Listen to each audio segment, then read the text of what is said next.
seja convosco. Ele está no meio de nós. Proclamação do Evangelho de Jesus Cristo, segundo Lucas. Glória a vós, Senhor.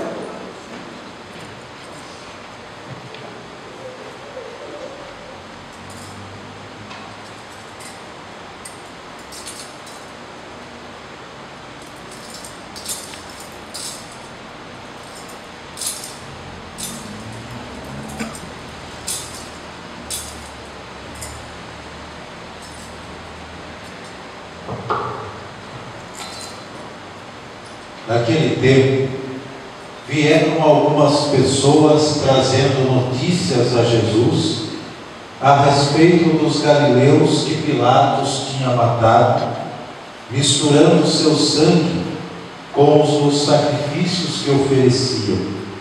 Jesus lhes respondeu: vós pensais que esses galileus eram mais pecadores do que todos os outros galileus, por terem sofrido tal coisa? Eu vos digo que não. Mas se vós não vos converterdes, ireis morrer todos do mesmo modo. E aqueles 18 que morreram quando a torre de Siloé caiu sobre eles, pensais que eram mais culpados do que todos os outros moradores de Jerusalém?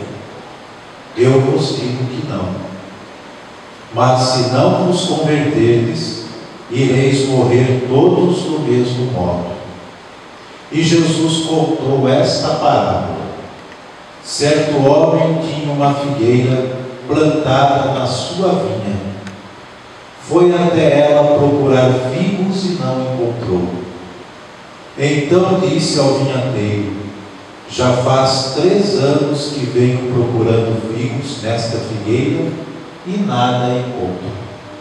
Corta, porque está ela inutilizando a terra? Ele, porém, respondeu: Senhor, deixa a figueira ainda este ano, vou cavar em volta dela e colocar adubo. Pode ser que venha dar fruto. Se não der, então tu a cortarás. Palavra da salvação. Glória a vós, Senhor.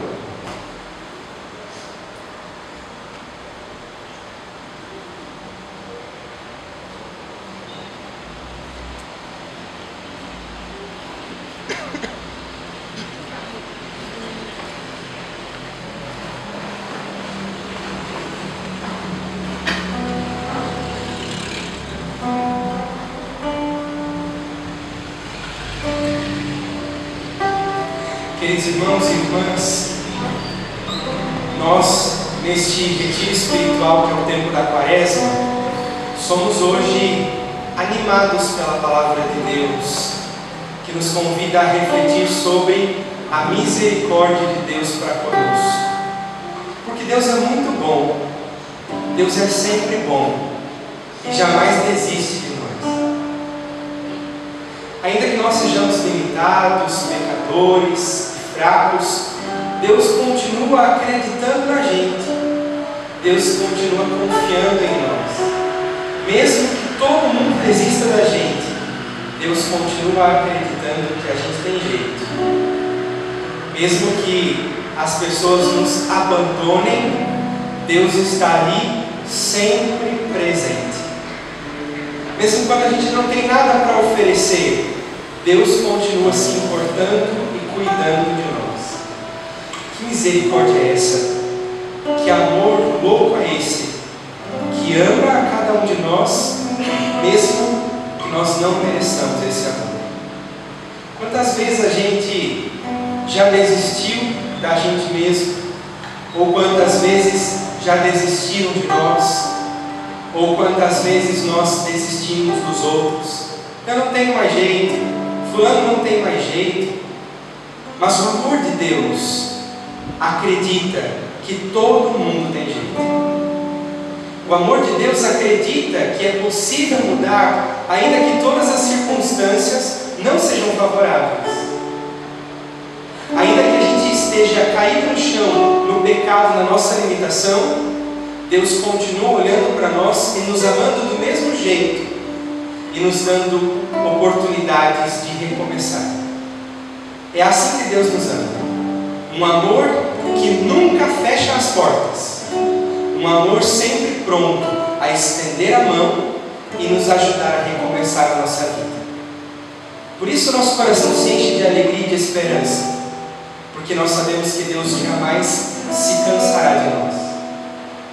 Quantas vezes, por exemplo, nós fomos pedir ajuda para alguém e essa pessoa nos bateu a porta na cara, nos negou o auxílio, ou então não se interessou muito pela nossa história. Mas Deus não. Deus sempre fez e sempre fará de tudo para o nosso bem, porque o Senhor é sempre bom. Sempre bom. Disso nos fala o Evangelho de hoje, dessa insistência de Deus para conosco. Jesus conta esta parábola da figueira plantada numa vinha, uma figueira que já há 3 anos não produzia frutos. E o dono do terreno queria arrancar a figueira, porque essa figueira está ocupando espaço e não está produzindo nada. E aí o vinhateiro disse: Senhor, tenha paciência com ela. Eu vou dar uma cavocadinha em volta dela, vou adubar ela, quem sabe ela produz fruto. E é exatamente assim que Deus faz conosco. Quando Deus nos olha, vamos ter mais paciência com este filho, vamos ter mais paciência com esta filha. Quem sabe ele cresce, quem sabe ele se converte, quem sabe ele melhora. Deus, quando olha para nós, Ele sempre acredita no melhor. Sempre acredita que nós temos jeito, que nós podemos mudar, que nós podemos crescer, que nós podemos amadurecer. E é muito bom saber que existe um Deus que acredita em nós, que acredita em mim, que confia em mim. E Deus faz exatamente isso que o vinhateiro fez com a figueira. Quantas vezes Deus cava ao nosso redor para nos adubar, pela palavra que nos enche de esperança, pelos sacramentos que libertam o nosso coração, pela palavra de alguém, pela companhia de alguém. É Deus nos adubando, é Deus nos dando tudo o que nós necessitamos para crescer, para converter, para que nós sejamos santos. Tudo aquilo que nós necessitamos para a nossa conversão e para a nossa salvação, Deus já nos deixou preparado e separado.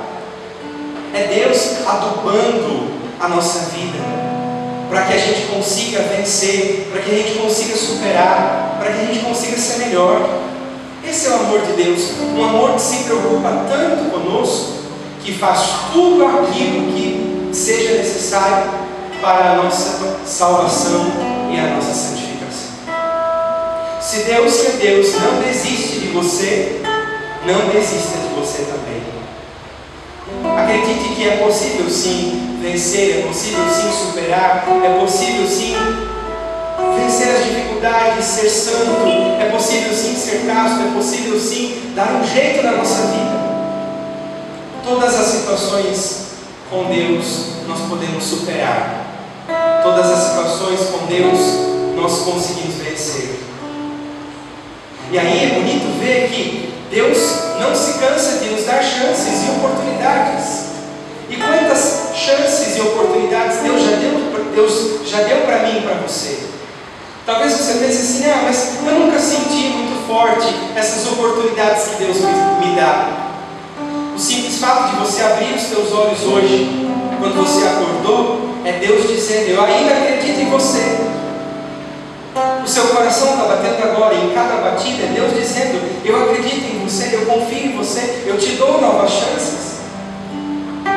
O sangue correndo nas nossas veias é Deus confiando e acreditando em nós. É Deus nos dando novas oportunidades. E por trás disso a palavra de Deus nos questiona: eu tenho aproveitado as oportunidades que Deus me dá? Eu tenho aproveitado verdadeiramente as chances que Deus me dá? Ou eu tenho perdido tempo? Ou eu tenho deixado o tempo passar? Porque a vida é muito breve. A vida é muito breve. E o tempo que Deus nos dá, as chances que Deus nos dá, nós temos que aproveitar para produzir frutos para o reino. Mas aí é verdade que no Evangelho que ouvimos, São Lucas nos diz que Jesus estava caminhando pelas cidades até que ele recebeu um grupo de pessoas que veio trazer notícias para Jesus. São Lucas, na verdade, dá uma enfeitadinha, mas na verdade Jesus recebeu um bando de fofoqueiros que vieram até Jesus. Jesus, você viu o que aconteceu com aquele povo? Pilatos matou eles e misturou o sangue deles com o sangue das ofertas. E você viu o que eles fizeram? Você viu a história deles? E aí Jesus disse: vocês acham que o pecado deles é grande demais? Vocês acham que eles são tão pecadores assim? Cuidado, hein? Porque se vocês não se converterem, vão morrer do mesmo jeito. O que a palavra de Deus nos ensina hoje, irmãos? Ensina que quando nós ficamos presos aos erros dos outros, acusando os outros, pensando nos outros, reparando na vida dos outros, nós nos esquecemos de nos converter. Quem muito cuida da vida dos outros se esquece de mudar de vida e de converter o seu próprio coração. Quem muito fala da vida dos outros é mais sujo que pau de galinheiro e fala dos outros para encobertar os seus podres. E Jesus diz: não adianta vocês ficarem acusando os outros, condenando os outros, apontando os outros, falando da vida dos outros. O importante é que vocês se dediquem e que vocês mudem de vida. Parece que aqueles fofoqueiros queriam justificar os pecados deles com os pecados dos outros. E Jesus nos ensina: não é porque o outro erra que eu também vou errar, não é porque o outro peca que eu também vou pecar. Como São Paulo diz: quem está de pé, cuidado para não cair.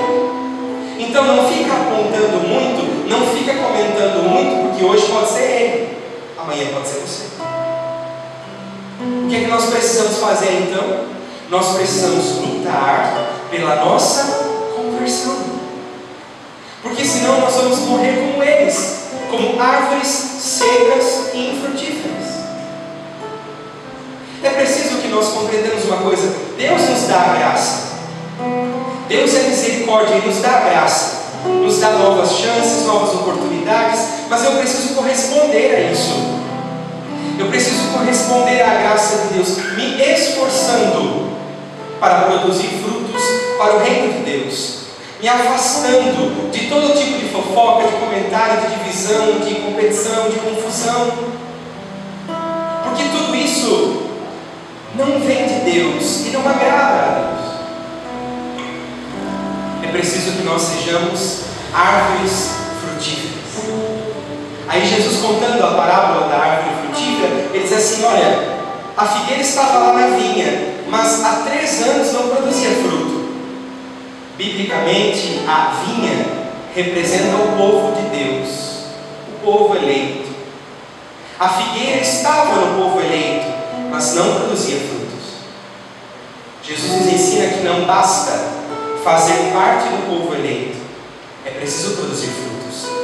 Não basta estar na igreja, não basta ser batizado, não basta estar na comunidade, é preciso produzir frutos. Que Deus então hoje nos dê a graça, a primeira graça, que Ele nos convença de que o amor que Ele tem por nós é muito grande, um amor que não tem fim e que jamais nos fechará as portas. Um amor tão radical e tão escandaloso, como diz João, Jesus nos amou escandalosamente até o fim. Um amor que jamais se cansa de nos dar novas oportunidades. Primeira coisa. Segunda coisa, este amor tão grande que eu acolho na minha vida, que eu recebo no meu coração, precisa ser transformado em frutos para o reino de Deus. Só que eu só serei um cristão frutífero se eu abandonar as fofocas, as brigas, as confusões, as divisões, os comentários e as coisas da vida alheia. Eu espero que eu seja um cristão frutífero. Que você seja um cristão frutífero. Por favor, não seja uma figueira morta na sua casa. Não seja seja uma figueira morta na sua comunidade, não seja uma figueira morta no seu trabalho. Produza frutos. Acho que hoje nós podemos citar esta frase que gosto muito, que a gente não sabe direito quem foi que disse, se perdeu ao longo da história a origem, e aí colocam na boca de todo mundo, de vários santos, inclusive de Santa Teresinha. Mas a frase diz assim: devo produzir frutos aonde Deus me colocou. Devo produzir frutos aonde Deus me colocou. Disso nos fala a palavra de Deus hoje. Se Deus me colocou nesta casa, não é por acaso, é para que eu produza frutos aí. Se Deus me colocou nesse trabalho, é para produzir frutos aí. Se Deus me colocou nessa comunidade, é para que eu produza frutos aí. Nós não podemos esperar um lugar ideal para produzir frutos. Aonde Deus nos colocou hoje e agora, aí eu devo produzir frutos. Então, por favor, seja um esposo frutífero, seja uma esposa frutífera, seja um filho frutífero, seja um empregado frutífero, um patrão frutífero. Porque se você for um esposo seco, você vai secar a sua esposa. Se você for um marido estéril, você vai transformar a sua esposa, vai secar a sua esposa. E se você for uma esposa seca de frutos, vai secar o seu marido também. E se você for no seu trabalho uma árvore seca, você vai secar aqueles que estão ao seu redor. E Jesus nos diz na palavra hoje: não, esse não é o nosso caminho. O nosso caminho é produzir frutos, porque o amor que recebemos de Deus deve ser transportado em frutos, deve ser revelado em frutos. Eu me lembro, acabei de pregar no São Cristóvão, quando eu era pequeno, eu tinha alguns amigos que andavam de carrinho de rolemã. E eu me lembro que a gente saía para andar de carrinho de rolemã, que hoje já não vejo mais ninguém andar de carrinho de rolemã. E aí tinha uma casa assim com várias árvores, e uma das árvores era frutífera. E aí quando a gente ia andar de carrinho de rolemã, a gente pegava a pedra e tacava na árvore e depois ia andar de carrinho de rolemã. Depois, quando subia de novo, pegava a pedra e descia de carrinho de rolemã. Até hoje eu não entendo porque eu era tão idiota desse jeito. Em todo caso, me faz pensar numa coisa. Por mais que nós tacássemos pedra naquela árvore, ela nunca deixou de, no tempo certo, produzir frutos. E assim deve ser o cristão. Quantas pedras nós levamos? Mas não é porque levamos pedras que nós vamos deixar de produzir frutos. E olha que interessante que aqueles que tacavam as pedras na árvore eram os mesmos que comiam os seus frutos. Não é porque você levou pedra de alguém que você não vai produzir frutos para essa pessoa. Não é porque você levou pedra de alguém que você vai deixar de produzir frutos para esta pessoa. Quantas vezes nós somos tentados a não produzir frutos para esse, porque esse me decepcionou, porque esse me feriu, porque esse me atacou, porque esse falou mal de mim, porque ele tacou pedra em mim? E o Senhor nos ensina ao contrário. Produza frutos, ainda que tenha levado umas pedradas. Quantas vezes aqueles que judiam da árvore são os mesmos que comem os seus frutos? E na nossa vida não vai ser diferente.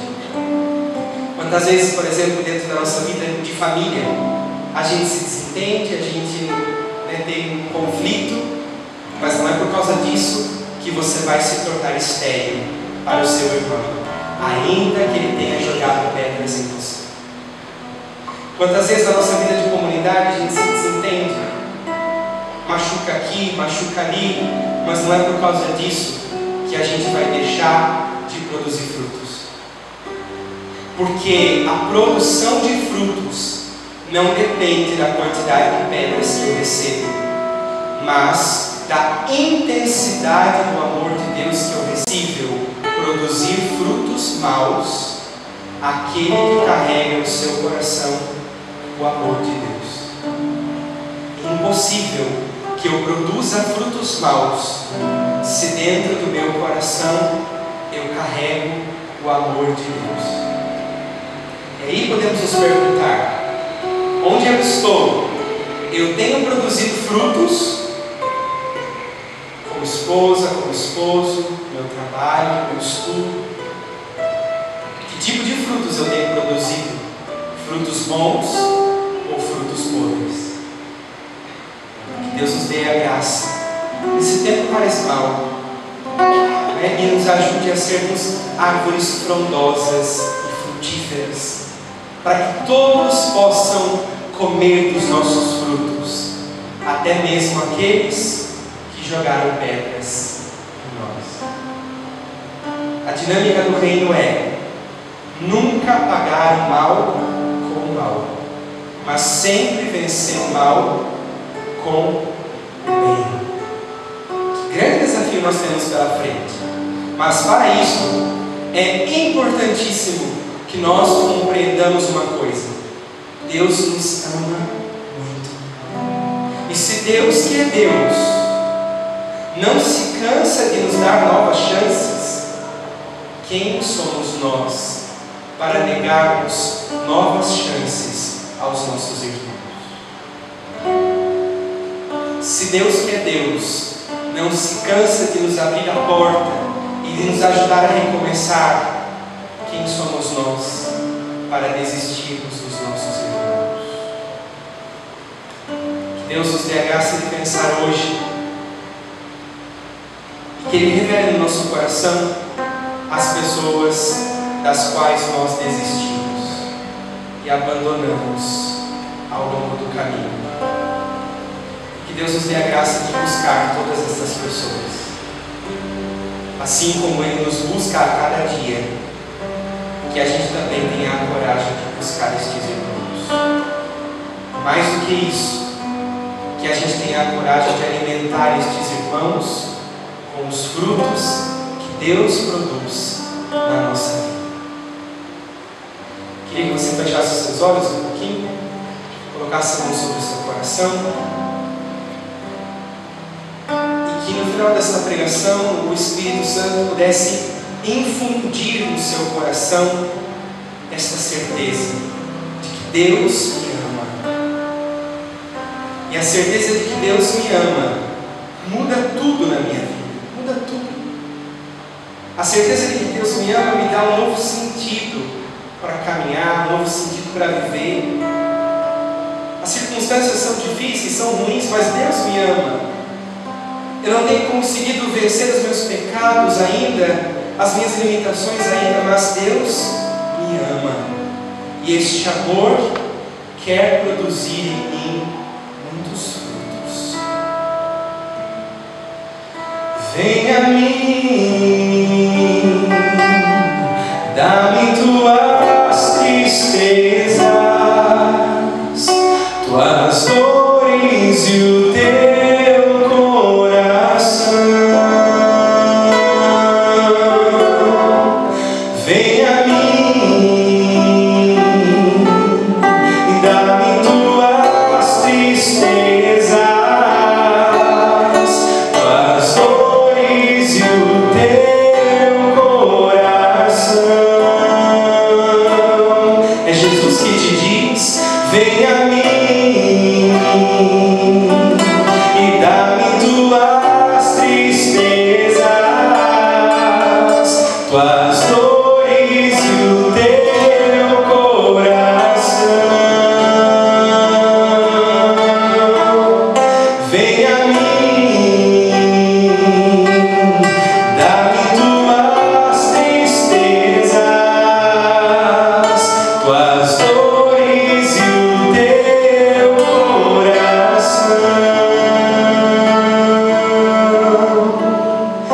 Te amo,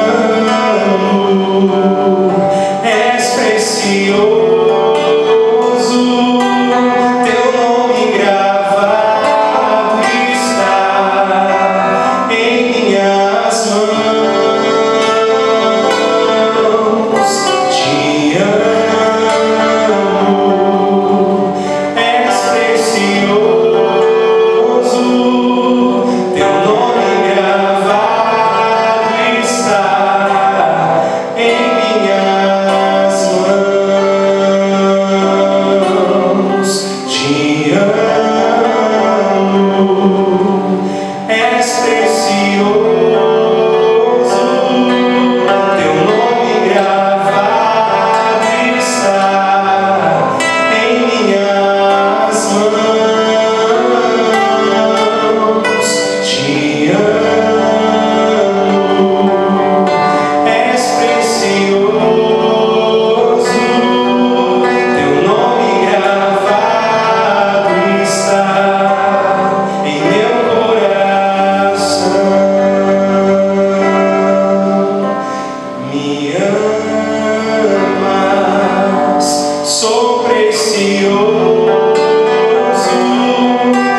possamos nos comprometer a três coisas.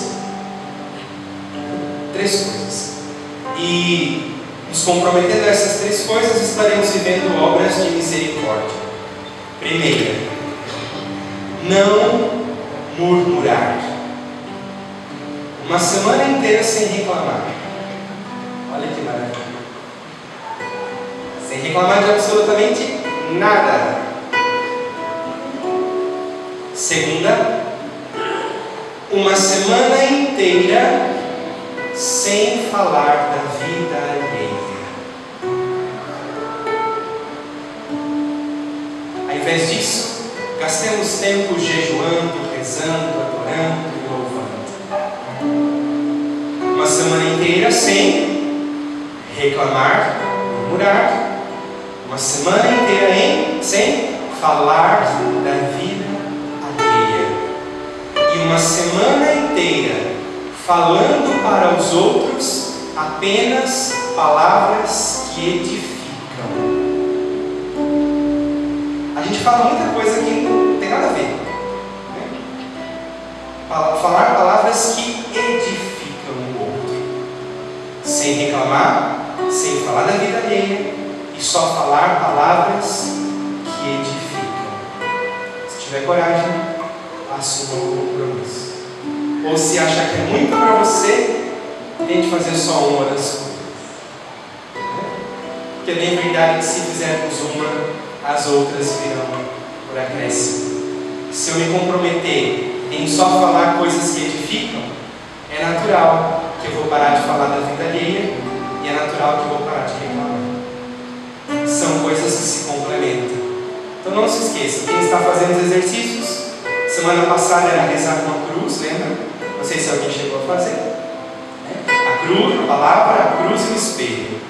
Nesta semana, esses três são os nossos desafios e exercícios quaresmais. Não reclamar, não falar da vida alheia e só falar palavras que edificam. Obras de misericórdia para nós. Que Deus nos ajude e que na certeza de que somos inteiramente amados, totalmente amados, nós saiamos dessa igreja com a cabeça erguida, crendo que com Deus a gente consegue colocar as coisas nos seus devidos lugares. Louvado seja o nosso Senhor Jesus Cristo.